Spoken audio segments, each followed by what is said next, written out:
Bureaucrats हो, police अफसर हो, मौसम की तरह अपना रंग बदलते हैं। जैसे ही सरकार बदलती है वो भी कल्टी मार लेते हैं, अपना रंग बदल देते हैं, गिरगिट की तरह सरकारमय हो जाते हैं। और यह फॉर्मूला तय होता है कि दोनों मिलकर देश को लूटेंगे और दोनों की तिजोरी भरी जाएगी। यानी ये कहावत तो आपने सुना ही होगा, हमू लूटे तुहू लूटा, लूटे के आजादी बा, सबसे ज्यादा उहे लूटी जेकरा देह पे खादी बा। यानी सबसे ज्यादा उसका तिजोरी भरा जाता है जिसके देह शरीर पे खादी होता है। यानी नेता नगरी वाली बात हो गई। यानी नेताजी का तिजोरी सबसे ज्यादा भरा जाएगा, उसके बाद अफसर साहब यानी ब्यूरोक्रेट्स या पुलिस अफसरों की जेब भरेगी। ब्यूरोक्रेट्स और पुलिस अफसरों की इस रवैयों को देखते हुए सुप्रीम कोर्ट को यह कहना पड़ रहा है। सुप्रीम कोर्ट के चीफ जस्टिस एनवी रमन्ना ने ब्यूरोक्रेट्स और पुलिस अफसरों के बर्ताव पर सख्त टिप्पणी की है।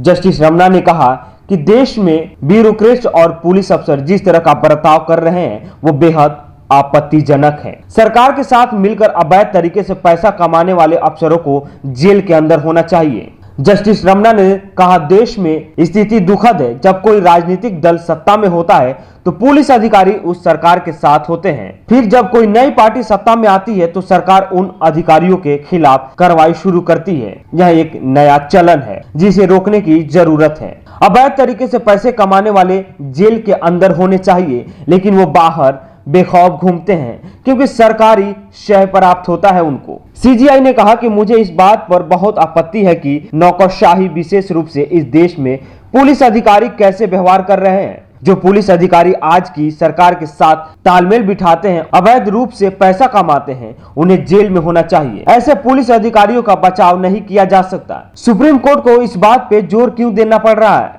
मामला छत्तीसगढ़ के निलंबित आईपीएस अधिकारी की याचिका पर सुनवाई का है। सीजीआई रमन्ना, जस्टिस सूर्यकांत और जस्टिस हेमा कोहली की बेंच छत्तीसगढ़ के निलंबित अतिरिक्त पुलिस महानिदेशक गुरजिंदर पाल सिंह द्वारा दायर 3 अलग अलग याचिकाओं पर सुनवाई करते हुए की है।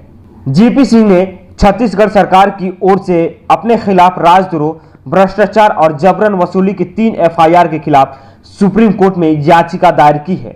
रमन्ना की अध्यक्षता वाली बेंच ने फैसला सुरक्षित रखते हुए निलंबित आईपीएस अफसर को 2 मामलों यानी राजद्रोह और जबरन वसूली में गिरफ्तारी से सुरक्षा देने के संकेत दिए हैं। शीर्ष अदालत ने छत्तीसगढ़ हाई कोर्ट से कहा है कि वह उनकी याचिकाओं पर 8 सप्ताह के भीतर फैसला ले सकती है। अब जरा सोचिए, सुप्रीम कोर्ट को इस बात पर जोर देना पड़ रहा है, आप सरकार के साथ जी में जी मिलाकर यानी जी हजूरी कर आप संपत्ति नहीं कमा सकते हैं। और यही काम आजकल भारतीय ब्यूरोक्रेट्स हो या भारतीय पुलिस व्यवस्था हो खूब भरपूर तरीके से की जा रही है। ब्यूरो रिपोर्ट, दी कंटाप।